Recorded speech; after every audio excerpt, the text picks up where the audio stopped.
Ang storyang ito ay pinamagatang Starting Over and Over Again. Episode 2 by Gino. Simulan na natin ang kwento. At dahil hindi ako marunong lumangoy at takot sa dilim ay minabuti ko na lang na umahon at makipagbanding sa mga katrabaho kong nagiinuman sa tabi ng dagat.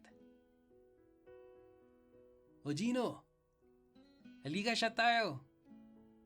Pag-iimbita ni Eric noon. Sige ba, hindi ko atrasan yan. Kaya bilibo ko sa'yo eh.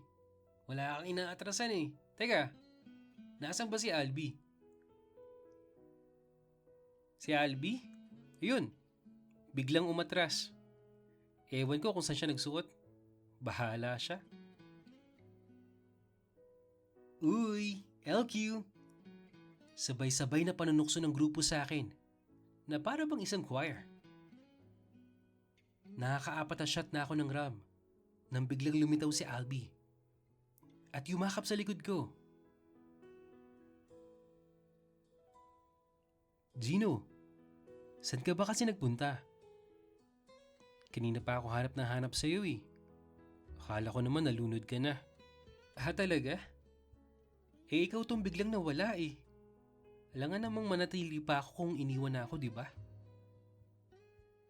Hoy, ano yung mga linyahan nyo dyan ha? Kayo ha? Nagdududa na talaga kami sa inyo. Shot ka muna dyan paring Albi. Salamat pre. Sabi ko kasi kay Gino kanina, may nakalimutan lang ako. Babalik naman ako kagad tapos pagbalik ko, wala na ako nadatnan. Hindi na ako nakapagpigil. At sinagot ko si Albi sa harap ng mga katrabaho namin. Eh kasi, wala ka naman sinabing babalik ka. Ang sabi mo lang, may nakalimutan ka. So ano yun? Kapag inaabot ka ng linggo, buwan o taon, bago mo mahanap yung nakalimutan mo mag-expect kang nag-aantay pa rin sa yung iniwan mo? Grabe ka naman, Gino. Sino naman loko mag-aantay ng ganung katagal sa dagat, mahal ha? Oo nga. Sino naman kasi ang tangang maniniwala sa lahat ng kalokohan mo? Opya, mani popcorn guys. Medyo awkward na. Kung ano man yan, itagay na lang natin yan. Cheers! Pag-aawat ni Eric sa amin ni Albi. Oh, cheers! Cheers, guys! Cheers na guys! Tugon naming lahat. Hindi pa rin bumibitaw si Albi sa pagkakayakap sa akin. Habang ako naman, pasimpleng pumipiglas. Sorry na mahal. Bulong ni Albi sa akin noon. Sorry mo mukha mo. Tsaka, wag mo nga akong matawag-tawag na mahal. Sino ka, si Mura? Sagot ko sa kanya. Sira ka, Gino. Ang cute mo talaga, alam mo ba yun? Eh kasi naman, Albi, ano ba yung nakalimutan mo ha? Wag na. Baka lalo ka pang magalit eh. Mamaya na lang kapag handa ka na. Okay, sabi mo eh. Hoy, bati na sila. Tukso naman ang mga kainuman namin. Oy, tumigil nga kayo. Okay na kami, baka mamaya uminit na naman yung ulo ng mahal ko.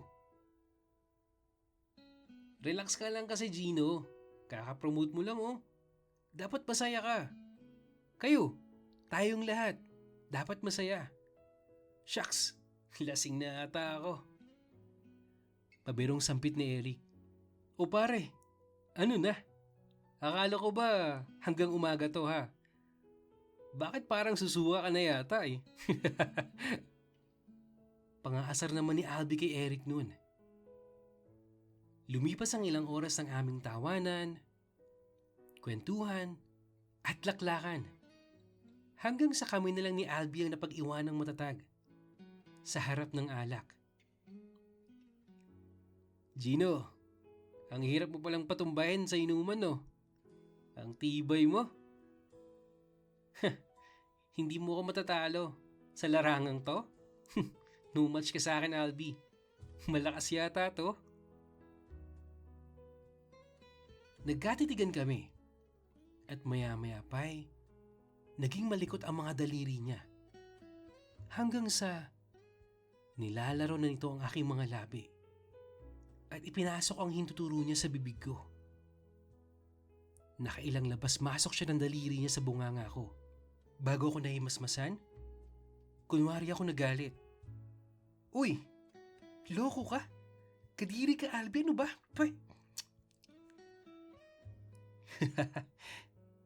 May iba akong gustong ipasok sa bibig mo, mahal. Nag-iinit kasi ako sa'yo eh. Sus, hanggang salita ka lang naman eh. Baka nga mas marami pa akong karanasan sa'yo eh. Ikaw ba, Albi? May karanasan ka na ba?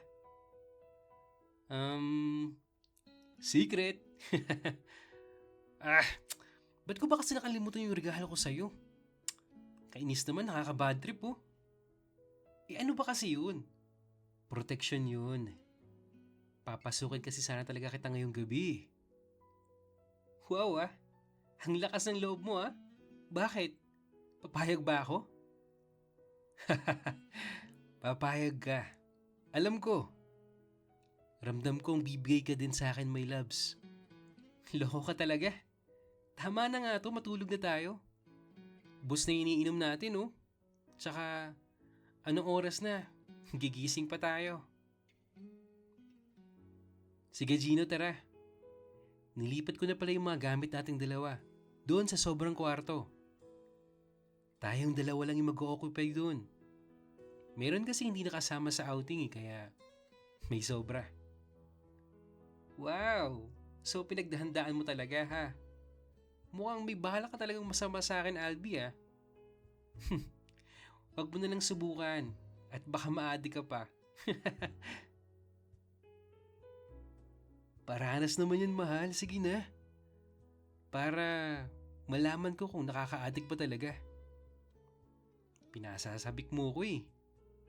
Nakakasakit ka ng puson. Wag na nga. Baka magustuhan mo, umiyak ka pa kapag ka umalis ako. Pagdating namin dun sa sobrang kwarto, aba, walang ibang matutulog dun. Kung hindi kaming dalawa lang ni Albi. Alam mo, ibang klase ka rin ano? Nagsasabi ka pala ng totoo? Ayos to ah. Makakahiga tayo ng maayos.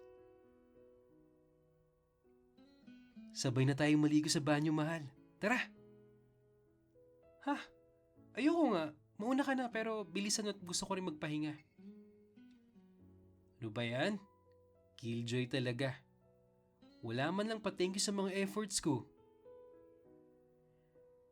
Ay, okay, sige. Sige, Albi. Mamaya. Bilisan mo na maligo. Yes! Aasahan ko yan ha. Baka pagkatapos kong maligo bagsak ka na. Wala pang 5 minuto ay natapos ng maligo si Albi. Siguro kung may paligsahan ng pabilisang maligo, tsak, siya na ang panalo. Wow! Ang bilis mo ah. Anong klaseng ligo yun? 1, 2, 3? Kakaupo ko lang tapos ka na kagad? Excited na ako eh. Maligo ka na, mahal. Bilisan mo. Paghihintay ako dito sa kama. Ay, maghahani mo na kami. Matulog ka na nga. Bahala ka sa buhay mo, maliligo na ako. Hindi naman ako ganun katagal maligo. Siguro, mga nasa 10 minuto lang, tapos na ako. Paglabas ko ng banyo, si Albi nakahiga na sa isang kama. Habang yung mga gamit naming dalawa inilapag niya sa pangalawang kama na para sa akin sana. Oh, saan ako matutulog nito? Dito ka sa tabi ko, mahal. Huwag ka na magdamit. Huhubadin ko rin naman yun eh. Hindi ko ininda ang sinabi ni Albi na huwag magdamit. Nagbihis pa rin ako nang matapos ay Umupo ako sa kabilang kama. Nung akmang aalisin ko na yung mga gamit naming nakapatong doon ay biglang tumayo si Albie at hinila ako papunta sa kinahihigaan niya. Tapos naupo kaming dalawa. Dito ka na lang kasi. Akala ko ba, sabi mo kanina okay na. Sira ka talaga. Binibiro ka lang, ibibigay ka din kagad. Paano kung mahulog yung loob ko sa'yo? Tapos, hindi tayo magkasama. Maghahanap ka ng iba kapag nalilibugan ka.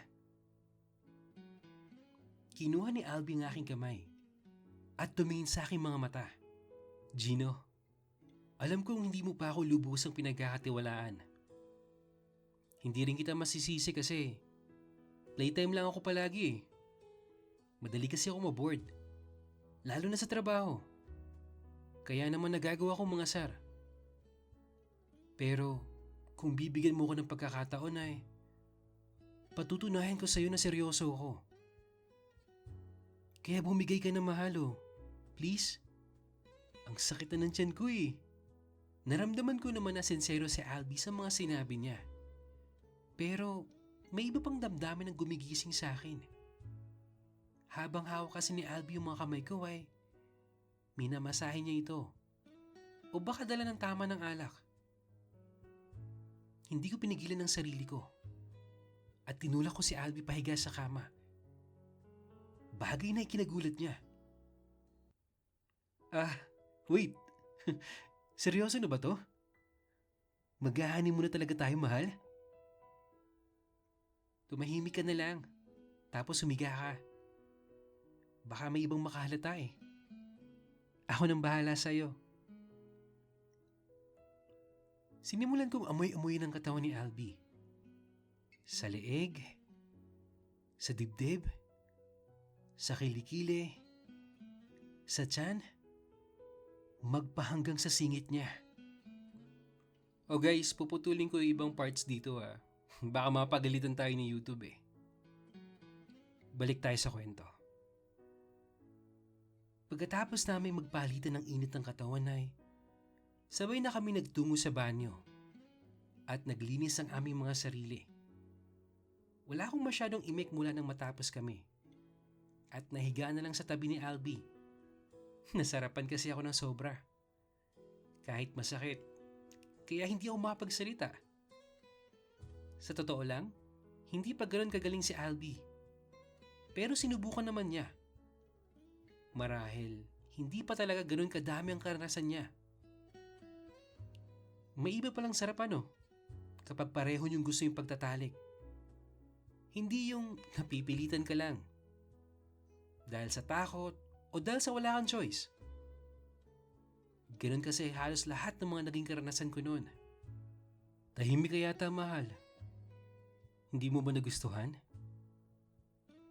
Tanong ni Albie sa akin habang nakahiga na kaming dalawa sa isang kama. Nagustuhan ko, Albie. Napagod lang siguro. Ganun ba? Sige, pahinga na tayo. Akala ko pa naman, makakarami tayo ngayon eh. Nag-iisa lang yung dala kong kondom, no? Sa susunod na lang ulit. Damihan mo mga 10. Wala, pipilayan mo ba ako? Oo, pipilayan kita sa sarap. Nai-inlove na ata ako sa'yo, Gino eh. Huwag ka na lang kaya tumuloy sa Cebu. Hindi ka in love, Albie. Nasarapan ka lang. Napawi ko lang siguro yung uhaw mo. Hindi eh. Mahal na kita, Gino. Tayo na Ayan ka na naman. Puro kakalokohan. Tulog na nga tayo. Tinalikuran ko siya at pumikit na para matulog. Pero si Albie, nanatili siyang malikot at nagmamaktol. Grabe. Pagkatapos nun, tatalikuran mo na lang ako? Hindi man lang ba tayo magyayakapan? Uy, harap ka dito, malo. Magkadal naman tayo hanggang umaga. Sige na please. Hindi ko na siya pinansin dahil unti-unti na ako nakakatulog. Naramdaman ko na lang na may yumayakap sa akin at ako'y tuloy ng kinuha ng mundo ng panaginip. Naulit pa ang pagtatalik namin ni Albi nang makailan pang beses sa mga nagdaang buwan bago dumating ang araw ng aking pinakahihintay, ang paglipat ko sa Cebu. Yung huling araw ko sa opisina nagbigay sa akin ng pagkakataong patunayan ang sarili ko ay napuno ng iyakan at tawanan. Naging kaibigan ko na rin kasi yung mga katrabaho ko dito. Lalong-lalo na si Albert at si Eric. Kahit pa may lagi akong inasar ni Albi noon at umabot kami sa higit pang klaseng pagsasamahan ay naging close naman kami kahit papaano. Hindi ko lubos maisip na balang araw, iiwan ko din pala yung lugar na to. Ayos lang siguro yun. Wala na din naman yung pamilya ko dito dahil nagkawatak-watak na kami. Wala na akong dapat ipag-alala dahil wala na akong babalikan. Aalis ako upang i-push pa yung sarili ko na mas magsumikap at para na rin mabunutan ng tinik sa mga kalungkutang ipanagkaloob sa akin ng lugar kung saan ako sinilang. Okay, so happy Saturday night everyone! Stay safe sa may mga gala tonight at enjoy po sa may mga kakadal ngayon. So ayun na nga no, tuloy pa din yung pag-alis si Gino papuntang Cebu eh. Medyo nakakalungkot lang kasi I can feel na bagay si Albi at Gino dito eh. Kayo ba guys, kung kayo si Albi, pipigilan nyo bang umalis yung taong mahal nyo para magkasama kayo? O hahayaan nyo siyang sundin ang mga pangarap niya sa buhay? Kahit na nasa Cebu ito, o di kaya handa ba kayong iwan ng lahat para sundan ang mahal nyo sa ibang lugar? Comment your thoughts below guys, tapos basahin natin sa next episode. Game? Guys, please continue sending your stories sa email address natin sa imrensantiago@gmail.com. At guys, gusto ko lang mag-thank you sa inyo dahil 2,000 subscribers na tayo. Yes, salamat kasi hindi nyo ako iniwan. At nandito pa rin kayo, nakikinig sa mga stories natin. Kaya naman, kung hindi ka pa nakapag-subscribe, mag-subscribe ka na. I-click ang like, mag-comment, i-hit ang notification bell para updated ka sa mga news stories natin. Yun lang, at maraming salamat po sa patuloy na pakikinig. Hanggang sa muli.